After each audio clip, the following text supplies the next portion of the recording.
What's up, everyone? Welcome to the RRBG podcast. Today, I am in, what is the studio called? Central Command Studios. Central Command Studios with Jason Charles Miller. Thank you for joining me today, man. How you doing? Well, thank you for joining me. That's true. Technically, I am in your domain. How you doing? I'm doing great. Yeah? Got a lot of things happening. Last night was killer. Last night was very killer. Yeah. AEW Revolution at the Crypto.com Arena. Got to hear your song, new song. It was the first time I got to hear it live at an event. Arena. Yeah, anywhere. Because so it just premiered January 5th at the Tokyo Dome. Yeah. And then he used it in Australia, but this was the first time he used it, I think, in America, and the first time I got a chance to hear it.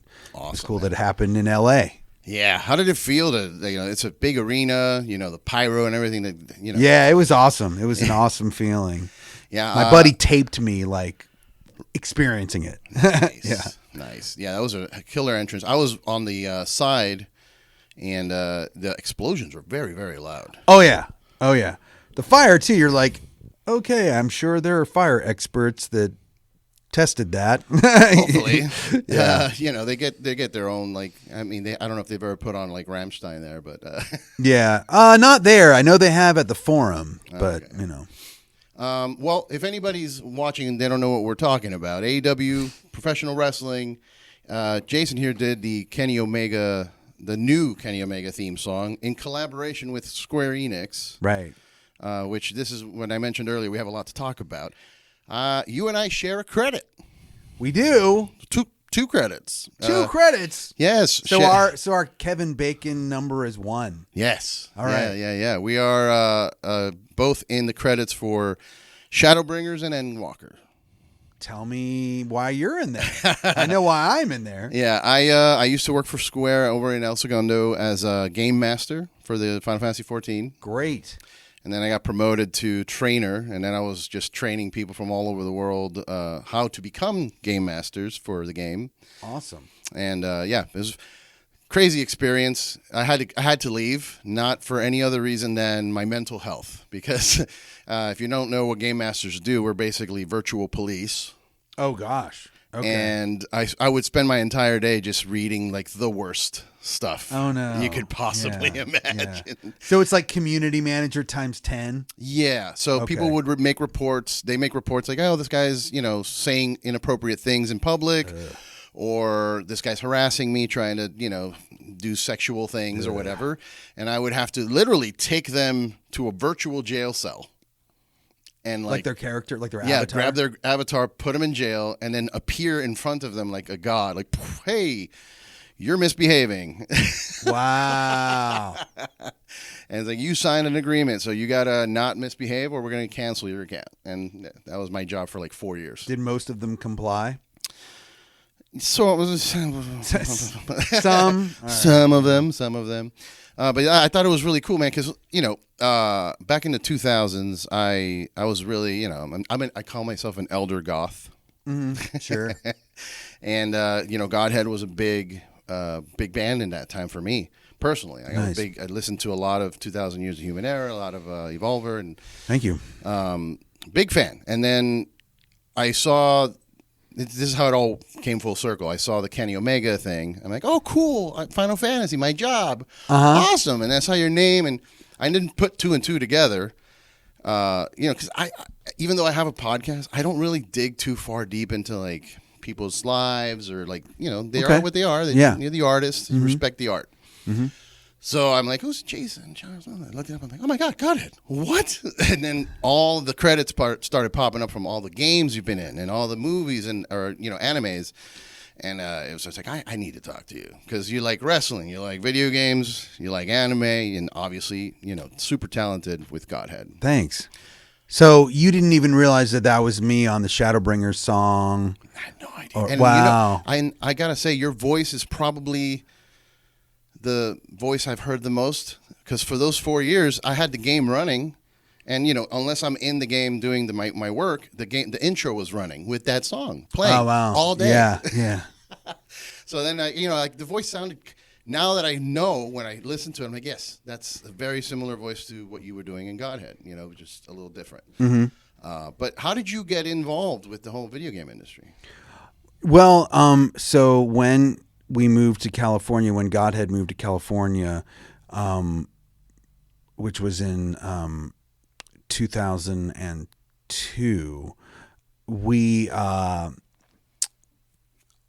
I wanted to be more involved in the entertainment business in general, right? And so you have sort of album cycles back then where you put out an album, you tour on it for a year or two, then you take some time off, work on the next album, put it out, tour on it, etc. And so I wanted to do more just other things in entertainment. And I was a huge anime fan growing up, and I decided to take some voiceover classes. And then the first job that I got was to sing on a Pop-Tarts commercial. Okay. And then that got me into the Screen Actors Guild. And then like my first anime job was in Hellsing, which is like this cool vampire. I'm familiar with it. Yeah. And the director happened to know me from Godhead, and that kind of like opened some doors for me. That's awesome. Then, so I got an agent. I started getting a lot of auditions, started booking some things, and just more and more things go. And now I've got hundreds of credits on some really cool, animated series. Yeah, Avatar: The Last Airbender. Yeah. Batman, Brave and the Bold, a bunch of killer video games, World of Warcraft, Diablo 2, Diablo 3, and let's see, Halo Infinite, Genshin Impact, Honkai Star Rail. So is that now? Is the agent the one that kind of like looks for those gigs for you? Right. So your voiceover agent is the one that's like talking to all the companies all the time, finding out what do people need, what auditions are coming up, and then your agent's like, oh, Jason would be good for that. I'm going to send that audition to him. Okay. And then I'm assuming you just, once you started working with Square, you just built that relationship because you do a voice also, right? Right. So I was the voice of Raubon in A Realm Reborn. And so through a company called the Halp Network, that's what connected me to Square. And then a few years later, when Soken was looking for an American rock voice to sing Shadowbringers, they recommended me. And then we've been working together ever since. It's really cool. Did you feel like there were, I know they had the dude from Architects come in for one song. Yeah. Did you feel any kind of like, get out of my territory, bro? No. They like to use different people. No, you know what I kidding. mean? Yeah. And, I actually sing that song live now. Oh, cool. So At the when we do concerts? Primal's concerts, yeah, because I sing my 3 songs and then I sing the Architect song too. So Hell yeah. it's never- my song now. I've never been to a Primal show. I've Kidding, been to kidding. Distant Worlds a few times, but I've never done the Primal show. There, you got to go to one, man. It's so much energy and there's some fire there too. Nice. Yeah. Nice. A nerdy anecdote. I got engaged to my wife at a Distant Worlds show. Nice. Yeah, I hit Congratulations. up. Thank you. I hit up Arnie. Yeah. I hit him up and I was like, hey, I want to do this thing. And then he took it to the next level. I just wanted to propose and like take a moment, whatever. Just like, hey, is it cool if we do it there? We don't want to interrupt the show. He's like, no, you're going to interrupt the show. We're going to put up a graphic, a video. He put Final Fantasy XIV, like a moment from the game, and they changed the dialogue for me. What? That's incredible. And it was the engagement message, was the dialogue between Cloud and Aerith in that church. What if she went to the bathroom at that moment? I know. Thank Actually, goodness she didn't. I did have a little like fumble. I secretly bought her mom a ticket so she could be there. Okay. And we went to we're gonna go to this show, whatever. And then she's like, "Is that my mom?" I'm like, "I don't know. It kind of looks like her. Probably not. Don't worry about it. Look at the show." Were you able to distract her long enough? I distracted her, and she was kind of nervous and like just freaking out a little bit. And I'm like, she's like, I want to go see if that's her. I'm like, it's not. Why would your mom be here? That's weird. Mm-hmm. Oh my God. But then afterwards, she's like, okay, now I get it. So going back to the Godhead days, I just want to ask you a bit. I've seen, now that I've seen where your career has gone after Godhead, when was like the switch off? Like, were you always kind of a gothy dude, industrial, metal? Yeah, well, see, here's the thing. I'm totally a goth guy, but I also totally grew up in the woods of Virginia. So like put those two things together, right? Yeah. So when Godhead started to slow down, because what had happened was we felt like we were making our best artistic work, but it was commercially our least successful. And a lot of that had to do with our behind the scenes team, because our most commercially successful music was when we were on Marilyn Manson's label, and which was part of, the EMI family, and we had the huge machine behind it. And then every time we were on a label that was a little bit smaller, we felt like we were getting better, but just, I don't know, in the marketplace, it didn't seem to be making as much of an impact. So you feel weird as an artist. You're like, we feel like this is our best work, but less and less people are responding to it. And what that taught me was how important your behind the scenes team really is. You learn so much about the nuts and bolts of promoting an album, promoting music, to the right radio promotions guy, the right marketing team. It just goes on and on and on of how like an ever changing scope of what the music business was to what it is now. I mean, it changes every 6 months. Yeah, it's kind of wild and volatile. Right. And also, I feel like back then, like in 99, 2000, all the way to like maybe 2004, industrial rock was kind of a big thing. Right, like sure. It was on the forefront of pop music and being not pop, but like, popular culture. Yeah. And it was big. Yeah. And then it just kind of started going away. Kind of other things started taking over. Rap music and country music started taking over more. So there's also that, Yeah. I don't know what happened to the people. They just stopped being, I don't know. Trends change, and that's okay. So when we started to slow down, I said to myself, I want to do something completely different, because Godhead, industrial, we had a lot of electronics. We have a lot of just moving parts. And I said, I want to strip it down to, if a song doesn't sound good with just a guitar and a vocal, then it's not a good song. So I put out an acoustic EP on my own. That's the first thing I put out. And then I started going to Nashville a lot and writing with some of the best songwriters in the world. And so then I started putting out country albums, because it was what I was inspired to do, if nothing else. Yeah. And then what's happened now is, if you listen to the journey that I've gone from when Godhead ended to now, it's sort of like I needed to do something completely different to kind of come back to where, it's a combo of kind of everything that I love.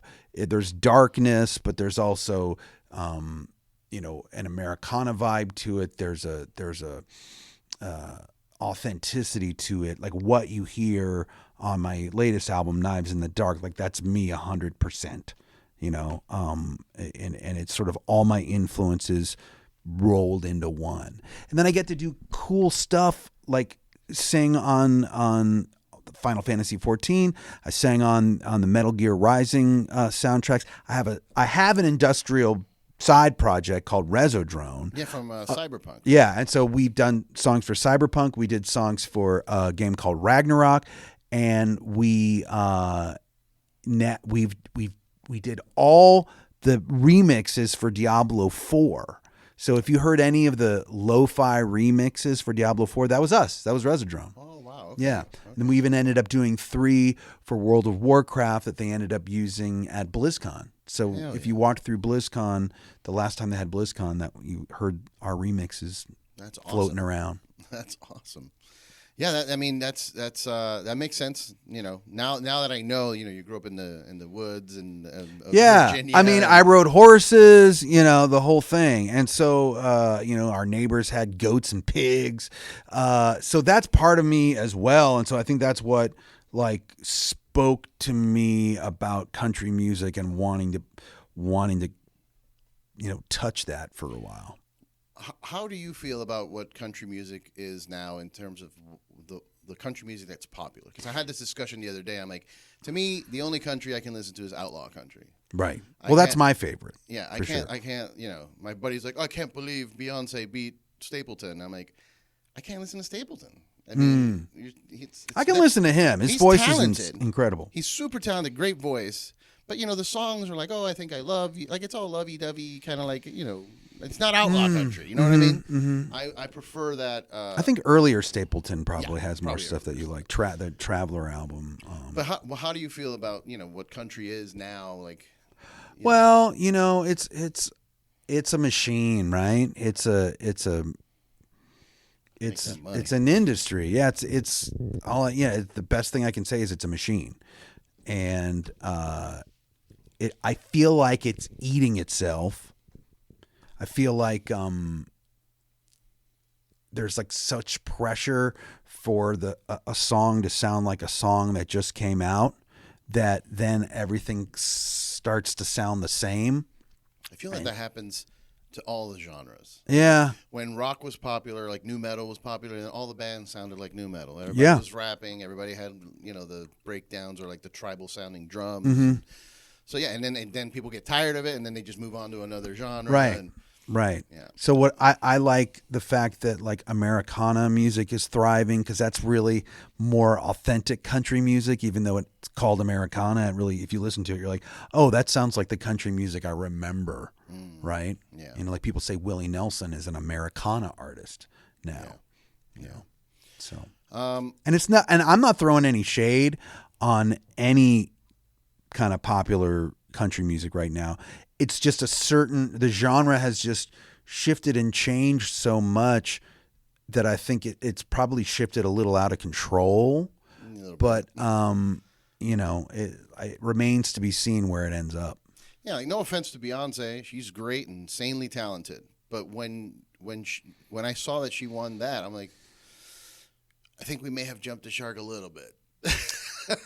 I mean, if she won it for that album, right? Like that album was her foray into country music, and I knew she would win. It's the same way that if Lady Gaga made a country album, that would win. It's like there's a certain level of popularity that artists have that they can transcend almost any genre, and if they want to dip their toe into something, they're going to dominate no matter what. Yeah. Do you sense that there's like a resurgence in interest? I mean, I've noticed it a little bit, but you're a little closer to the industry than I am, and I feel like there's a resurgence into the metal, kind of new metal. I've been seeing like Jinkos. Yeah, man, it's back. It's back, baby. So get your Jinkos out of the closet. We're approaching 25 years of 2,000 years of human error, if it's not already. I think now's the time. Bring it back, brother. Yeah, you're right. Take advantage of the Jinkos. And that's another popular thing, the anniversary shows. 25th anniversary. You put out new vinyl and all that stuff. I'll tell you something when we turn the cameras off. Oh. Yeah. So. Okay. Yeah. I got to tell you, it was a shock to see your picture when I looked it up, because last I remember of you, sure, bald and I'm still bald. Oh yeah, but no beard. Yeah. And you had the country, the cowboy hat, and I was like, right, what happened? I was expecting to see you just like more piercings and more gothy. Yeah. But yeah, no, it's great that you've managed to pivot your career that way, and now like you were mentioning your solo project that it's more authentic you, but do you feel that you're getting more attention from the work you're doing with like Kenny Omega's song or the stuff you're doing with Final Fantasy? Oh yeah, I'm not a fool. You know what I mean? Like, of course, the Final Fantasy XIV stuff. I'm so lucky. Like, I will never stop saying how lucky I am with that. And it's such a rare honor to be continuously involved in Final Fantasy XIV and to be able to do all these like this past year alone, we had concerts in Japan twice, England, South Korea, China, Saudi Arabia. Like, wow. Who gets to do that? Yeah. It's incredible. So yeah, I'm fully grateful, and I know how lucky I am, and I pinch myself every day. Did you get to work with Nobu Uematsu on that at all? No, we were separate times. I know he's in the song, like he does a track or a voice or something. Mm-hmm, yeah, but so they sent me the song. It had to be done really quickly, And usually what happens is I'll have like a Zoom call with Soken, and we will discuss how he wants me to approach a song. But this one was so fast, and he told me about it when we were in Saudi Arabia. And this was December 1st. He's like, hey, we're finishing this song that's going to premiere January 5th. We're going to be sending you the track like ASAP. And they did, and I did it. I want to say I recorded it in that break between... It was like a couple of days before Christmas. I think I turned it in on like Christmas Eve or December 26th or something. And there it was on pay-per-view January 5th. It was awesome. That's awesome, man. That's awesome. Yeah, I feel like Nobu is one of those composers, in my opinion, might be one of the best of all time. Yeah. But doesn't get the love. But anybody that knows Final Fantasy, they give him the love. And of course, Soken is his protege. Sure, yeah. But I feel like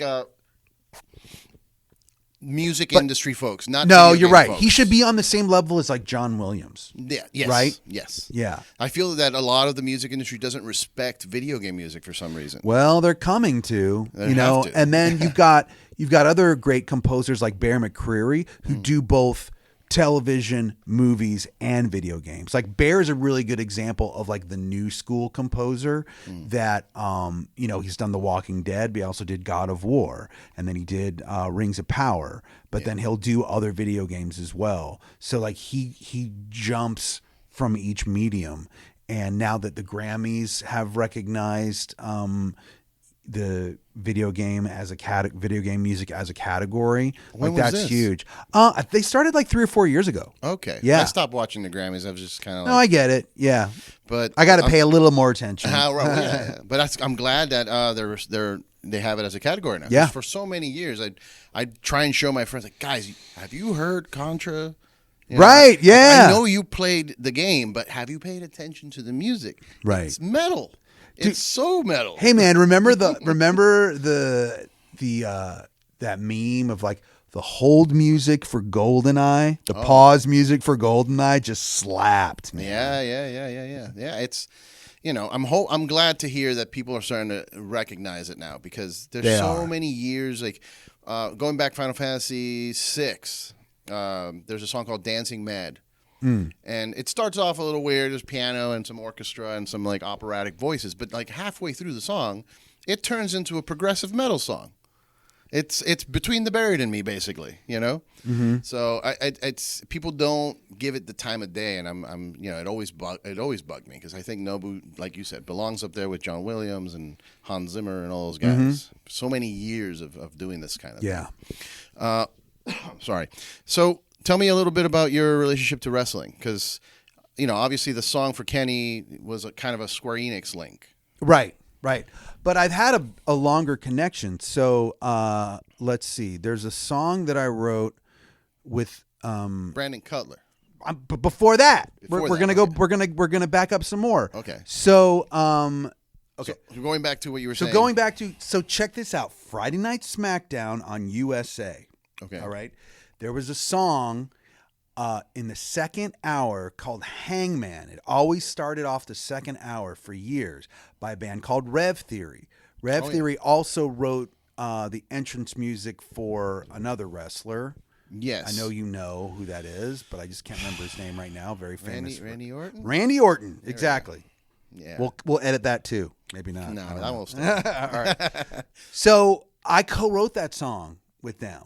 The I Hear Voices song? No. The one before. Hangman. The Hangman. Yeah. Okay, So okay. they had I Hear Voices, and then SmackDown started using Hangman just to start the second hour of every show. Comes out of the commercial break, you hear Hangman. There's a whole video collage to it. So that was actually my first foray into writing for a wrestling thing, right? Okay. Then Brandon Cutler 5 years ago approached me about writing his theme song. And he was a big fan of Critical Role, which is a streaming show of Dungeons and Dragons that I wrote the first 3 theme songs for. Oh, I didn't know that. Yeah, and so Such a prolific career. Thanks, man. Yeah, I'm connected. I'm connected to a lot of things. It's really, once again, super lucky and super grateful. But so I wrote the song for him when he was the dragon character, and now that he's not the dragon character, he doesn't come out to that song. But I'm like, dude, you got to bring the dragon back, man. So I know he wants to. So hopefully that will happen one day. Yeah, because he switched characters to kind of match what the Young Bucks were doing, but now they're not really doing that anymore. Right. He's not coming out with them as it is because they're doing what I call the secession. Right, the succession thing, yeah. Wow, that's awesome. So have you always been a fan of wrestling? Yeah, absolutely. Like, I watched WrestleMania 3 live with my stepbrother-in-law. Wow. So I watched the Hulk Hogan, Andre the Giant Slam. Yeah. Mm-hmm. That's so funny because like people are like, oh my God, that was the first time. It's like, well, actually, he did it like 4 or 5 times in Japan too before that. Yeah. I've been a diehard wrestling fan for many, many years. I took a break around the time when Godhead was around. I like in the 2000s. Did we cause the break? I'm sorry. No. I girls did. I started chasing after girls. Sure. And I started my own band and did that for a while and I just kind of got distracted and then eventually some of my friends just kept pressuring me you got to come back and what got me back, and I've told the story here on the show before, but what got me back was an independent show. Because I'd never been to one. To me, wrestling was always WWE or WWF, whatever's on TV. Mm-hmm. But somebody took me to a local show here in Long Beach, and it was just a completely intoxicating vibe. Everybody was standing up. It felt like a punk show.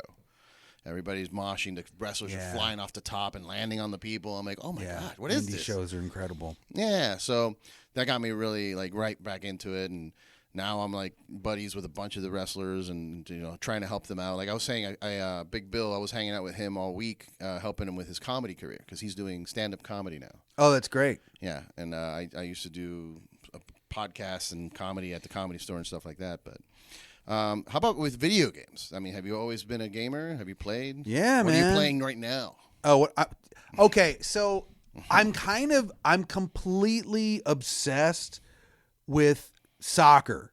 I love soccer, like in general. Okay. Right? Like that is my sport to watch. And so I've been playing FIFA forever, and now it's called, EAFC. FC, yeah. And so that is my go-to game. Okay. And obviously I play 14 as well. Right. But like if I'm going to sit down and I play EAFC in manager mode. I'm trading guys, I'm buying contracts, I'm selling contracts, I'm like running the farm team, I'm like bringing guys up through the farm system, I'm doing it's just like I love the ins and outs of it. Like if I had $1 billion, I would just buy a football team and just do that. I mean, it's apparently not that much money. Some of them are in bad shape. Yeah, if you go to like some smaller leagues in like Europe, you could probably buy one for a few grand. I mean, hey, what's his name? Ryan Reynolds and Rob McElhenney did it, and they're killing it. And they're buying another one. Oh yeah, yeah, they're buying another one because they're like, I guess we might as well. But I think they're buying one in like South America or something, or Mexico, something like that. Yeah. Mm-hmm. So that's okay. So soccer. So Final Fantasy XIV though, you played it. I still play it. You still play it now to this day. I haven't gone all the way through it. Okay. But I wanted to. I had many years of playing World of Warcraft. I had. That I was like an obsession with me. So I knew with 14, because of the similar MMO RPG experience, I wanted to make sure that my brain was ready to play it so that I didn't blink and I looked up and it was 16 hours later. Do you know what I mean? Because that can happen. Oh, absolutely. Yeah. I remember with World of Warcraft, there was a time where they had to like warn people like, hey, remember you have a family. Mm-hmm. Don't forget to eat. Take a shower. Right. I remember seeing those messages. Yeah, because it happened to me too. I mean, there'd be nights where you're like, oh, wow, I'm doing this and that. And then like, oh, it's dark out. What happened? Yeah. Final Fantasy XIV, I love. To me, it's one of the best MMOs out there, but it is overwhelming for like newer player. Or It people can be, yeah. There's so much stuff going on. Yeah. So what's your main? I play a dragoon. Oh, okay. Yeah. All right. I have obviously Dark Knight. It's just I've fully committed to. So similar to the wrestling thing where I took a break. I took a break from being a goth and just being a normal, trying to be like a normal, citizen, have an office job. Didn't work out, and I blame my girlfriend at the time. She kind of like tried to straighten me out. She said, that was a fad. You don't need to, get into metal and gothy stuff anymore. But eventually, with my wife now, I'm like, she embraced the video games and the gothiness. Good. Because it's not a fad. It's just part of you. It's my life, yeah. And, I was younger, just trying to, I guess having a relationship is more important than being myself. I didn't really know what I was doing, so. Okay, let's talk real quick about if, theoretically, Godhead comes back and wants to tour. Mm-hmm. Are there any bands that are out right now that you would want to bring on a tour that you're like, oh, they're doing the thing, let's bring them? Well, honestly, I would want to tour with some of the bands we used to tour with. Okay. So I'd love to open for Disturbed again or Rammstein again. I mean, we toured with some of the coolest bands, man. Yeah. They're still going. Rammstein's still going. I know. Yeah. Disturbed's still going. I think Disturbed's still going, right? They are. Absolutely. Yeah. They're still going. Korn is bigger than ever. Mm-hmm. Did you guys ever open for Korn? We toured with Jonathan Davis, the singer from Korn, on his acoustic tour because we had an acoustic EP at the time, so the timing was perfect. Yeah, and you guys were on that Queen of the Damned. I see the plaque. Yeah. Mm-hmm. And I know he did a lot of. It was kind of confusing because they had two versions of that soundtrack, right? Right. What happened was, he wrote the songs for Lestat. Mm-hmm. He sang the songs for Lestat in the movie. But the problem was, he was signed to Epic Records, and Warner Brothers put out the soundtrack. So on the 5 Lestat songs on the soundtrack, they had to get somebody else to sing them. It couldn't be Jonathan's voice. So that's why it's like Wayne Static from Static X, Jake Gordon from Orgy, Chester Bennington's on there. It's really cool. Yeah. I like both versions because it gives you a variety. You have the version with a very unique voice that you're used to hearing, like a Chester Bennington, and then you can go back and hear the kind of like the source material, if you will. Yeah. Okay, so Orgy, I think, is still going on too. Would that be like one of the bands? Yeah, I love Jay. I run into him in the most random of places. All right. If you wanted to make a new project that wasn't your solo stuff, your Americana, kind of country thing, or Godhead, or even what you did for Cyberpunk, would there be a genre that you want to explore? Something new? Yeah, I would love to do. Okay, so I would love to even go back further in time, and I would do like big band stuff, like Sinatra, classics, that kind of stuff. That would be super fun to sing with like a big orchestra behind me, but like the more like Tommy Dorsey kind of stuff that Sinatra made popular. Interesting. Okay. If you could give me a Mount Rushmore of influences for you personally, musically, what would you got? What would you give me? Well, okay, so it's interesting. Like you could probably take these 4 bands / artists and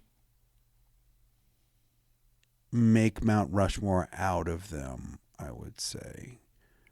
I'm honing in on the last one. I want to make sure I get it right.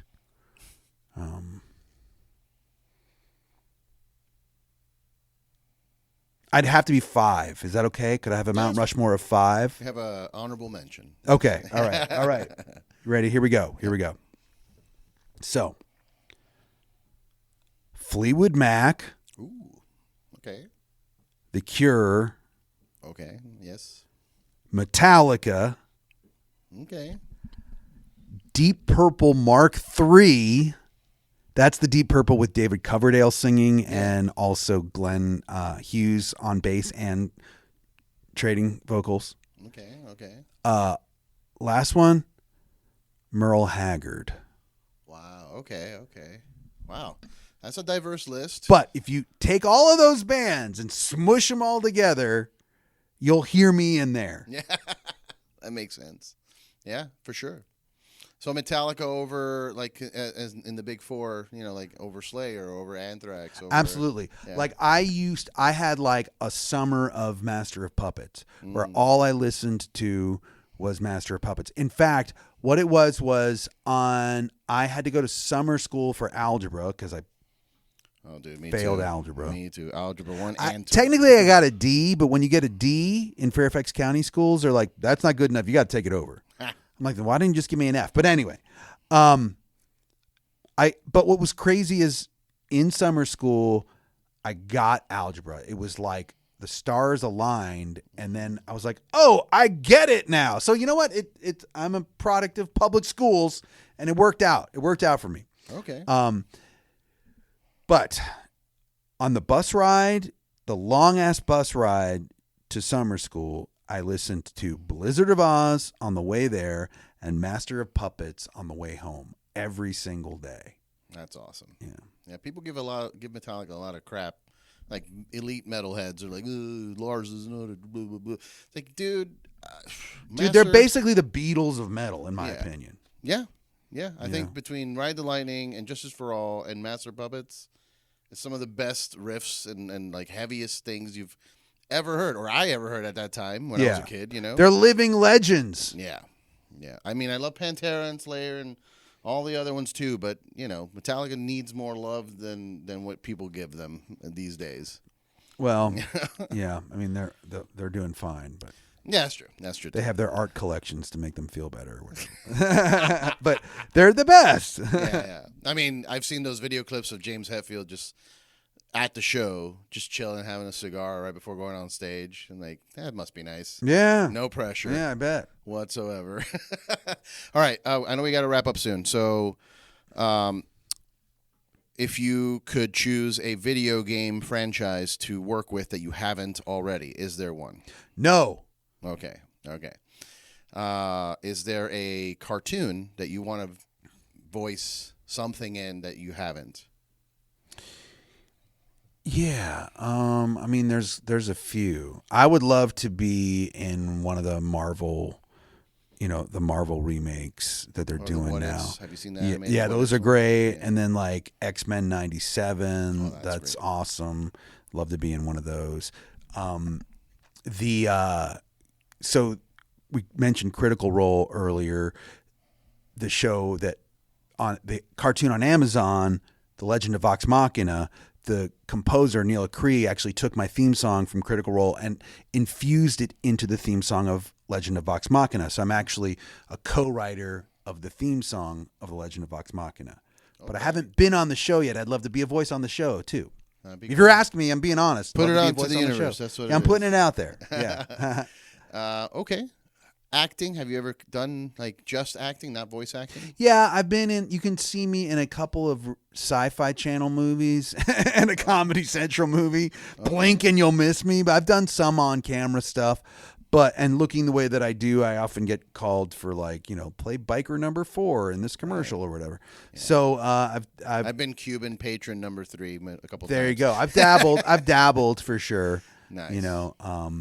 I did. I was in a movie, a Sci-Fi Channel movie, clean shaven, still like the Godhead days, called Battle Planet. So you'll have to check that out. Okay. I get captured by aliens and tied to a tree and gutted. Ooh. Yeah. Okay, I'll check it out. That was pretty cool. Okay, and then finally, I'm gonna steal a little thing from Chris Van Vliet, my homie Chris Van Vliet. I wanted to ask you this. I don't ask everyone this. He does. But I wanted to ask you this. Okay. What are the top 3 things that you are most grateful for in your career?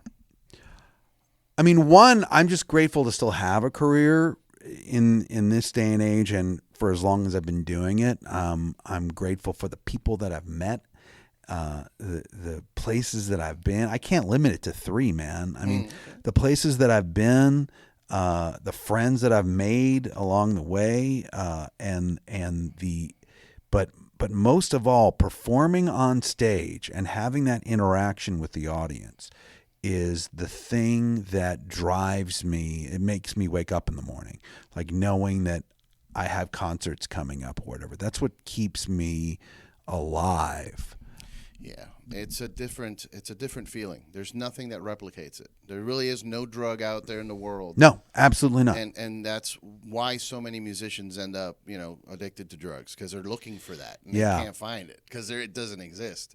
I've had the honor to be on stage and perform and feel that rush and just be like, okay, this is what there's nothing like that. You're on a tightrope with no net. You know what I mean? You're out there. I'm going to get super nerdy on you. So in the Star Trek movie, Star Trek Generations, Whoopi Goldberg's character Guinan is talking about this place called the Nexus. And what she says is, it's like you're surrounded by pure joy. And if you ever leave it, all you want to do is get back to it. Yeah. And that's basically what performing on stage is like. If you're a musician, an actor, a wrestler. Anything has to do with that. Awesome. All right. Finally, do you have anything you want people to, like, anything coming up that people need to make sure to catch? Yeah. Well, there's a few things. I got to remember like what I'm allowed to say and what I'm not allowed to say. Yeah, that's a tough one. I just worked on an awesome video game last week. Can't tell you about it. Gotcha. But I did start a new podcast, since we're doing podcasts, with my friend Kim Horcher from IGN. It's called Intro Skippers, and it's just my friend Kim and I talking about different shows that we like. Awesome. So we cover current stuff and nostalgic stuff too. So Please just follow and subscribe to that. I will do that as well as soon as I get done with yeah, on all of your podcast services, Intro Skippers. Other than that, let's see. When's this gonna post? Probably tomorrow. So I'll be at GaryCon in Lake Geneva, Wisconsin, in a couple weeks. That's, I think, March 21st through the 24th, which is it's a convention that is a tribute to Gary Gygax, who invented Dungeons and Dragons. Wow. Okay. And I try to go every year. And then after that, I'm doing at least 3 dates with Dwayne Betts on the East Coast. I'm playing shows with him in New Jersey, in Massachusetts, and Pennsylvania. So look those up on my website.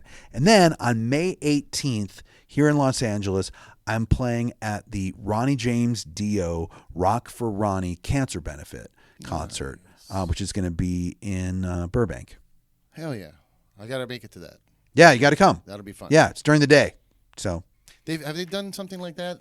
Was it like running for Ronnie? Like, they used to do the Ride for Ronnie, which involved motorcycles, and then they realized, let's just make it a concert. Yeah. Yeah, that makes more sense. Yeah.